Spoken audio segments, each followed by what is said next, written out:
네, 첫 번째로는 CJ CGV를 준비를 했습니다. 요즘 시장에서 통 이야기가 나오지 않고 있는 종목이 CJ CGV가 되겠습니다.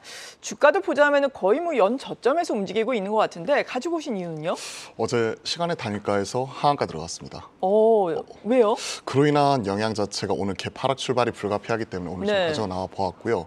왜 이렇게 많이 떨어졌을까? 즉 주주 배정 유증 이 부분이 나왔죠. 개인적으로 가장 싫어하는 이벤트가 몇 가지가 있는데 그 중에 하나가 감자 그리고 또 이런 주주 배정 유증입니다.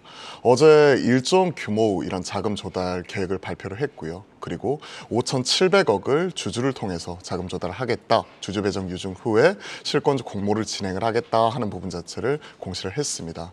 장 마감 이후에 이 부분이 나왔기 때문에 오늘 시간의 단일가에서 어제 하한가 들어갔고 오늘 시초가의 개파락 출발이 좀 불가피하다는 부분을 우리가 좀 인지를 하고 좀 살펴봐야 될 것 같습니다.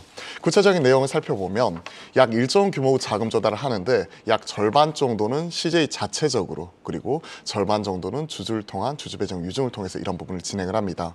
구체적인 내용을 살펴보면 올리브 네트워크스가 약 CJ 올리브 네트워크스죠. 4,500억 정도를 삼자 배정 유증을 통해서 현물 출자, 즉 현물을 통해서 이런 부분을 대납을 하는 부분이고요. 600억 정도는 이제 CJ가 주주 배정 유증에 참여를 합니다. 그리고 5,700억, 그중에서 한 5,100억 정도를 이제 주주 배정 유증을 통해서 자금 조달을 한 이후에 추후적으로 이게 실권이 날 경우에 이런 부분 자체를 실권주까지 이런 부분 일반 공모까지 진행을 하는 부분이 지금 진행이 되는 거죠. 구체적으로는 9월 초 정도 이런 일정을 잡고 지금 진행을 하는 부분이기 때문에 아직까지 일정은 남아있지만 우리가 우려하는 부분은 1분기의 적자 그리고 이미 코로나 때 2020년에 대규모 유증을 통해 가지고 어느 정도 이제 재무구조 개선 이런 부분 자체를 진행을 하고 있다가 추가적으로 이제 최근에 재무구조가 좀 일부 악화되는 부분 자체가 있었잖아요. 그런 부분을 좀 해소하기 위한 방편이 아닌가 하는 시장의 의구심이 있는 것 같습니다. 물론 CJ 자체적으로 보면 이거는 재무구조 악화 때문에 하는 게 아니다. 향후에 공간 사업자로서 뭐 스크린엑스라든지 그리고 여타 뭐 콘서트나 이와 관련된 사업 투자를 위한 선제적인 조치다라고 얘기를 하고 있지만 시장 의구심을 말끔히 해소하기에는 아직까지는 좀 더 시간이 필요한 것 같습니다. 일단 어제 시간의 단일가에서 하한가 들어가는 모습이었고요. 마침 어제 뭐 쇼박스가 올라갔었고 그리고 또 최근에 이제 이런 그 신작 흥행 그러니까 갑자기 생각이 안 나는데 그 마동석 주연의 범죄도시 3 갑자기 생각이 안 나더라고요. 범죄도시 3가 이제 900만 돌파를 했다 얘기가 나오면서 좀 분위기 좋게 기분 좋게 좀 이어가고 있는 찰나에 갑자기 주주 배정 유증이 나왔다. 좀 시장에서 충격을 줄 수 있을 것 같습니다. 일단은 계속해서 최근에 대부분의 종목이 신고가 가고 있지만 이러한 종목들은 계속 연중 저점 부분에서 머물고 있었죠. 그러한 가운데 오늘 개파락이기 때문에 이에 따른 사람들은 좀 많이 하락한 데 따른 저가 매수가 들어올 수 있지만 아직까지는 이런 불확실성 자체가 충분히 남아있기 때문에 일단 오늘 하루는 좀 관망하면서 지켜볼 필요가 있을 것 같고 보유하고 계신 분들 입장에서는 일정 부분 좀 어느 정도 반등이 나올 때 비중 조절을 통한 리스크 관리 이런 부분도 좀 필요하지 않나 이런 생각을 하고 있습니다. 일단 CJ CGV 오늘 장 초반에 변동성 확대 지켜보도록 하겠습니다. 네, 딱 10% 채워서 빠진 하한가도 정말 오랜만에 보네요. 시간의 거래에서. CJ CGV 오는 9월 6일에 청약이 진행되고 예정 발행가가 7,630원입니다. 지금 어제 종가가 14,500원인데 7,630원이 예정 발행가라는 건 어떤 걸 의미하는 거예요? 이게 할인율 자체가 통상적으로 이제 그 주주 배정 유증이 지금 대단위로 들어가는 부분 자체가 얼마냐면 지금 CJ CGV 어제 시가총액을 보시면요. 6,921억이에요. 6,921억, 약 7천억으로 보고요. 그리고 이번에 신규로 그 유증 들어오는 자금이 약 1조 원입니다. 그중에서 신규 자금 들어오는 부분 자체가 5,700억이기 때문에 이 부분을 합산을 하게 되면 약 1조 2천억에서 1조 3천억 그리고 현물 출자까지 포함한 1조 6천억 정도 되잖아요. 그걸 이제 주당 순이익 EPS로 나눠보게 되면 대략 그 정도가 나오게 되는데 이런 부분은 희석 이런 것들을 감안을 해가지고 어느 정도 발행한 주가라고 하더라도 현재 시가가 14,500원인데 유증가가 7,000원 너무한 그러면 거 아니에요? 뭐 반토막? 이 정도니까 사실 충격은 피할 수가 없을 것 같습니다. 9월 초가 아직까지 시간이 남아있다고 생각할 수는 있지만 이런 부분이 지금 현재 증권사 속속들이 진행하는 과정 속에서 향후 이런 가격도 추가적으로 조정이 될 수가 있기 때문에 이런 버퍼가 있지만 계속해서 경계할 필요는 있을 것 같아요. 일단 이후 여하를 막론하고 오늘 뚜껑을 열어봐야겠죠. 그렇기 때문에 오늘 개파락 출발 이후 어떤 식으로 움직이는지 여부를 네. 체크를 하면서 CJ, CGV 지켜보도록 하겠습니다. 네, 주의가 필요해 보입니다. 두 번째 종목으로 넘어가겠습니다. 두 번째 종목은 효성 TNC를 준비를 했습니다. 어제 변동성이 상당히 크게 나왔었죠. 결국에는 7.36% 오름세로 거래를 마쳤는데 최근에 이 거래일 연속 외국인과 기관의 양 매수가 들어오고 있습니다. 화학주에 대한 관심이 다시금 커지고 있는 요즘인데요. 효성 TNC는 어떻습니까? 네, 최근에 이제 화학주들의 관심이 상당히 좀 많아지고 있습니다. 특히 블린턴 이제 미국의 국무장관과 시진핑 국가주석이 이제 만나면서 미국과 이제 중국 간의 화해 모드가 좀 조성이 좀 되면서 이제 중국의 경기 부양에 대한 이야기들이 많이 나오고 있습니다. 특히나 뭐 인프라 투자라던가 이런 부분들의 얘기가 나오면서 화학주들이 특히 뭐 어제 같은 경우는 효성 TNC도 그렇지만 뭐 금호석유도 급등을 좀 했었고 다른 이제 화학주들도 이제 추세 전환을 좀 노리고 있는데 이렇게 이제 사실 2020년, 2021년 들어가면서 이제 화학업체들의 이제 사이클이 상당히 좀 크게 올라왔었고 상승 사이클이 있었고 그 이후에 공급 과잉이 좀 불면서 전체적으로 화학 설비 업체들이 전부 다 이제 설비를 폐쇄하기 시작해서 공급이 이제 축소되는 사이클에 지금은 약간 좀 정점에 좀 있는 것 같고 이제부터 턴어라운드가 나오느냐 혹은 나오고 있는 업체들도 조금씩 나오고 있는데 그 중에 하나가 이제 스판덱스를 영위하는 이제 효성 TNC가 아닐까 싶습니다. 효성 TNC는 의류에 이제 혼용되는 그러니까 옷에 혼용되는 스판덱스 이제 소재를 좀 납품하는 업체인데 글로벌 1위 업체입니다. 그래서 아무래도 글로벌 화학 업황이 이제 바닥을 찍고 턴어라운드가 왔을 때 가장 수혜를 좀 많이 입을 수 있는 업체가 이제 글로벌 1위 업체들이거든요. 아무래도 전방에 공급이 많이 축소됐고 그리고 이제 화학 업체들이 워낙 시황이 안 좋다 보니까 이제 원재료인 스판덱스의 원재료가 이제 BDO라고 하는 이제 물질인데 그 부분들의 화학 제품까지 락을 하고 있고 또 올해 하반기에 그 부분들이 급격하게 더 빠질 이슈들이 있습니다. 네. BDO 가격이 좀 나오고 있는데 작년 하반기부터 급격하게 빠지기 시작했고 올해 하반기에 전방의 BDO 증설량이 190만 톤이 또 추가로 들어오게 됩니다. 그럼 그렇게 되면 원재료가 또 더 추가적으로 또 빠질 수 있는 개연성이 있기 때문에 정리를 해보자면 공급 과잉이 축소가 됐고 거기서부터 글로벌 1위 업체가 원재료 하락을 입으면서 턴어라운드가 지금부터 나오고 있다. 이렇게 좀 정리를 좀 해볼 수 있을 것 같습니다. 그래서 중국의 인프라 투자라던가 경기 부양에 대한 정책이 나왔을 때 가장 좀 베타가 좀 높을 수 있는 화학 업체이기 때문에 관심 있게 좀 가져야 되지 않나. 어제 거래량도 상당히 좀 많이 터졌기 때문에 관심 있게 보자. 이렇게 정리를 좀 해볼 수 있을 것 같습니다. 네, 효성 TNC에 관심을 가져보자라고 말씀해 주셨습니다. 세 번째 종목으로 넘어갑니다.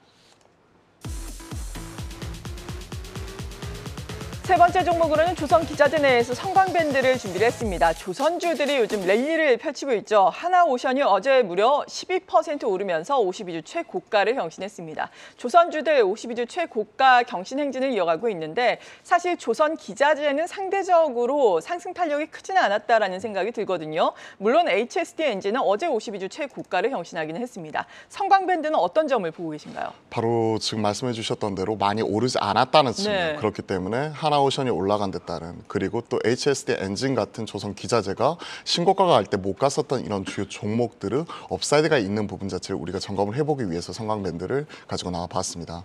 어제 하나오션이 12% 급등을 했습니다. 그러면서 HSD 엔진도 신고가를 경신하면서 연중 고점을 기록을 하고 있죠. 이러한 종목들이 갈 때 따라갈 수 있는 피팅 관련된 종목들, 실적이 뒷받침이 되면서 올라갈 수 있는 밸류에이션 메리트가 있는 이런 주요 종목들에 대해서 우리가 다시 한번 짚고 넘어가야 될 것 같습니다. 즉 최근에는 좀 셈법이 복잡할 것 같아요. 지수가 조정이 나오고 있는 가운데 최근에 2차 전지 반도체는 쉬어가고 있지만 그러한 가운데서도 뭐 AI 반도체라든지 그리고 주요 이런 시클리컬 관련된 주요 종목들이 키 맞추기 하면서 그 빈자리를 채워나가는 모습이 나타나고 있죠. 하나오션 같은 종목이 대표적인 케이스고 HSD 엔진 같은 경우가 신고가를 갔습니다. 그러면 그 다음 차례가 어디가 될까 고민을 하게 되면 저는 성광밴드가 가능성이 있다고 생각을 합니다. 일단 일단 2분기 영업이익 133억 정도로 전망이 되고 있어요. 53% 정도 전년비 성장하는 모습이 나타날 수 있기 때문에 여타 조선주들이 작년 4분기 그리고 올해 지금 상반기에 흑자 턴어라운드 한데 반해 이미 작년부터 흑자 턴어라운드 했고 올해부터는 이런 친환경 선박 부품들이 추가적으로 발주 들어가기 시작을 하면서 수익성이 개선이 될 수가 있습니다. 작년에 유독 높았었던 이런 원자재 가격 이런 부분을 이제 어느 정도 판가로 전이를 시키면서 어느 그 가격 자체를 높여놨었고요. 이 부분 자체가 상당히 올해 실적적인 측면에서 개선이 될 수 있을 거라고 생각을 하고 있습니다. 일단 2분기 실적 이런 부분 133억에 올해 전반적으로 571억 정도로 지금 영업이익 자체를 추정을 하고 있는데요. 올해 순이익 기준 PER 자체는 대략 9배 정도에서 거래가 되고 있습니다. 어느 정도 저는 이러한 부분 자체가 시장 우리가 PER 얘기할 때 한 10배 정도 얘기를 하잖아요. 네. 이런 부분을 놓고 보면 PER 9배, 뭐 당연히 뭐 싸다고 얘기할 수는 없겠지만 현재 장부가 기준으로 보게 되면 조선사와 확실하게 차이가 나는 게 지금 사실입니다. 구체적으로 성광밴드 지금 PBR 자체가 0.8배 정도에서 거래가 되고 있는데 보통 이제 업황이 이렇게 크게 턴어라운드하고 업황이 호조일 때는 기준선 자체를 한 배로 삼습니다. 한 배를 기준 바닥으로 잡는데 아직까지 0.8배이기 때문에 현 시점에서 대략 한 20에서 30% 정도 업사이드는 기본적으로 가야 된다고 생각을 하고 있고요. 조선주하고 키 맞추기가 나타나게 되면 기본 한 배가 아니라 기본적으로 1.2배, 1.5배 이상 가져야 된다고 생각을 하고 있습니다. 왜냐하면 지금 현재 대장 역할을 하고 있는 하나오션이 장부가 3배 정도에서 거래가 되고 있고요. 그리고 조선주 가장 지표 종목이라고 할 수 있는 HD 현대중공업이 지금 현재 PBR 2배 선에서 지금 거래가 되고 있습니다. 삼성중공업도 1.5배 선이기 때문에 이런 조선 기자지만 유독 저평가받을 필요는 없다고 생각을 하고 있습니다. 그러한 측면에서 나머지 좀 따라갈 수 있는 종목으로서 성광밴드 그리고 이런 피팅과 관련된 이런 주요 종목들도 실적 개선과 더불어서 저평가 메리트도 있기 때문에 현 시점부터 반드시 우리가 체크를 하고 넘어가야 된다 하는 측면에서 오늘 성광밴드 가지고 나와봤습니다. 네, 성광밴드에 대해서 자세하게 알아봤습니다. 다음 종목 살펴보겠습니다. 네 번째 종목은 임플란트 내에서 디오를 준비를 했습니다. 임플란트주들이 어제 일제히 올라왔습니다. 디오 역시 지난 4월에 급등한 이후에 고점을 형성하면서 고점에서 박스권 횡보를 좀 보여왔는데 어제는 6.91%나 올라갔거든요. 덴티움, 덴티스, 동종업계의 주가가 최근에 괜찮습니다. 이 가운데서 디오를 특별히 주목하시는 이유가 있나요? 네, 아무래도 이제 최근에 상당히 좀 많이 못 올랐고 네.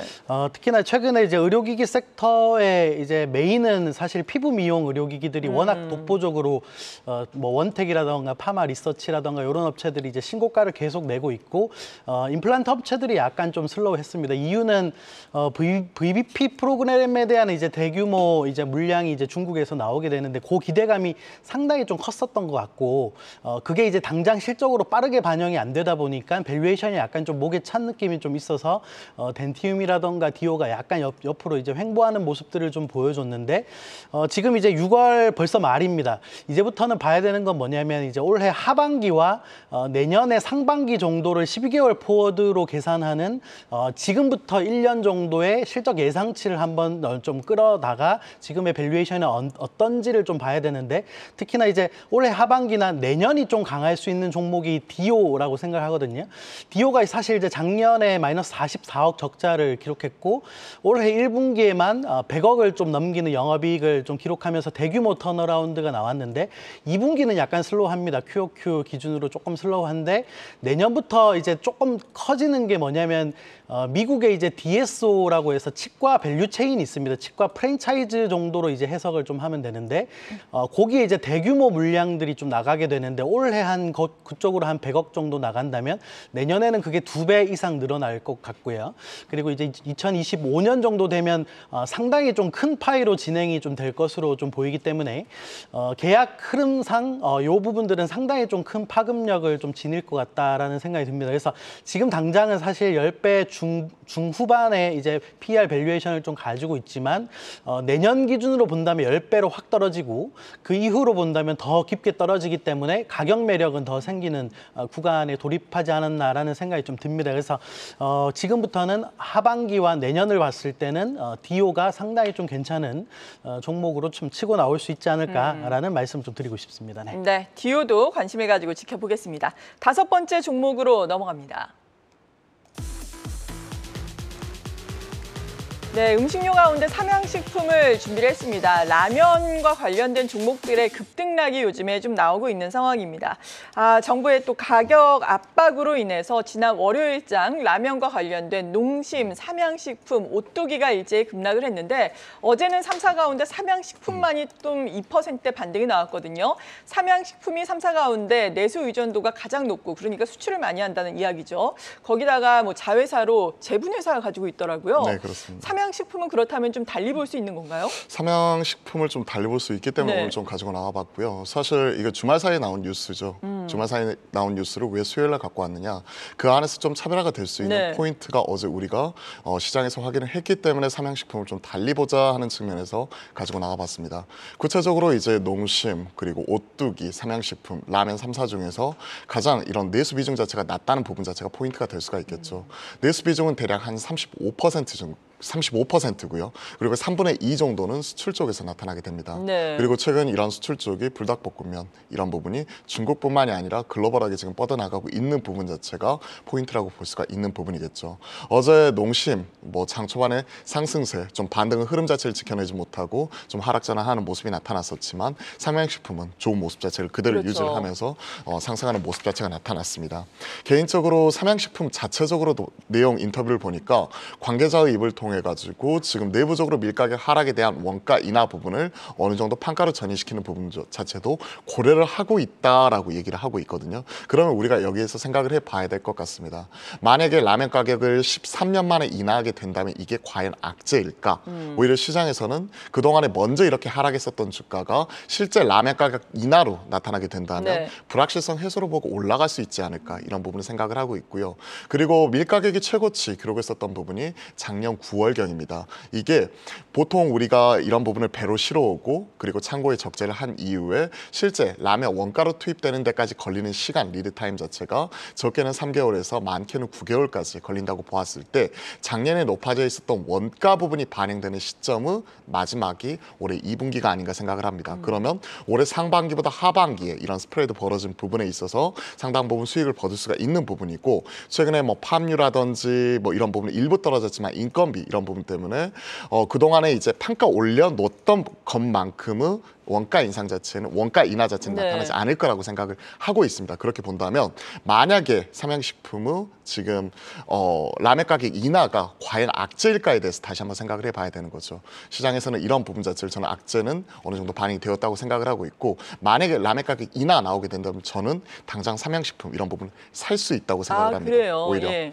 이런 부분이 역발상 투자 관점에서 살 수 있다고 생각을 하고 있고 그리고 말씀드렸다시피 2분기까지는 1분기 삼양식품이 실적이 안 좋았거든요. 네. 2분기까지는 흔들릴 수 있지만 3분기부터 올라올 수 있기 때문에 이런 부분을 악재로만 해석을 하지 말고 오히려 이런 데서 빠진 데 따른 기회 요인으로 찾아보자 하는 측면을 좀 말씀드려보고 싶고 어제 농심과 일부 차별화되는 모습 자체가 나타났었죠. 그러한 부분을 체크를 해보게 된다면 삼양식품을 이제부터는 좀 주목을 해봐야 된다 하는 부분을 말씀드리고 싶고요. 추가적으로 좀 더 말씀을 드리자면 최근에 이제 밀가격 인하 이런 부분에 따른 원가 인하 그리고 가격 인하 압박이 과연 라면 업체만 이어질 것인가.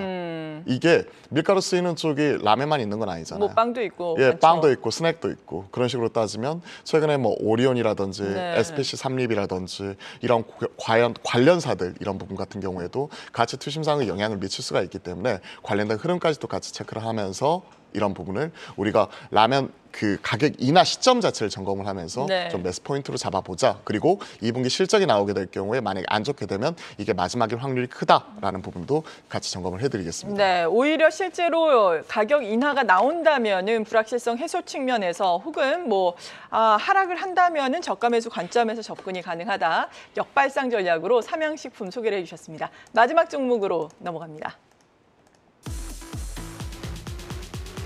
마지막은 아난티를 준비를 했습니다. 어제 리포트 효과를 톡톡히 봤죠. 올해 사상 최대 실적을 기록할 것이다라는 긍정적인 리포트가 나오면서 어제 아난티가 8% 상승 마감을 했습니다. 목표가가 15,000원이에요. 아난티가 7,040원으로 어제 거래를 마쳤는데 상당히 업사이드가 있다라는 분석입니다. 자세하게 들어볼까요? 네, 아난티 같은 경우는 이제 골프 치시는 분들은 좀 많이 아시다시피 이제 리조트와 이제 골프장 이런 이제 운영 사업을 좀 하고 있는 회사입니다. 사실 이제 7월 달에 모멘텀이 좀 가장 큰 업체가 이제 아난티기 때문에 이 부분들을 좀 이렇게 표현하는 리포트가 어제 나와서 이제 급등을 좀 했는데 어제 같은 경우는 거의 한 8% 정도 종가로 마감을 했네요. 그 정도 올랐는데 표를 한번 통해서 좀 보시도록 하겠습니다. 이게 이제 가장 핵심일 것 같아서 표를 통해 보시면 지금 아난티의 올해 예상 영업이익이 3,700억인데 작년에 1,100억 했는데 올해 3,700억이 예상됩니다. 요거는 거의 아마 이제 확정돼서 나오지 않을까 싶은데 요게 이제 빌라주드 그 기장에 부산 기장에 이제 리조트가 하나 오픈해서 네. 그거 분양이익이 일시적으로 올해 다 잡히기 때문에 요게 한 8천억 매출에 3천억 영업이익 정도 되는 그게 이제 일시적으로 좀 반영을 해서 지금 시가총액이 6천억이기 때문에 단기적으로 굉장히 좀 싸게 거래가 될 수 있는 업체다. 그러네요. 그래서 요 모멘텀을 하나 보고 시장에서 좀 관심을 좀 가지고 있지 않나. 그래서 한번 공부를 해보시면 상당히 좀 매력적인 업체이기 때문에 관심 있게 좀 볼 필요가 있겠다. 이렇게 말씀드리도록 하겠습니다. 네, 목표 주가를 15,000원을 준 이유가 있었네요. 실제로 숫자가 찍힐 것이다라는 말씀이었습니다.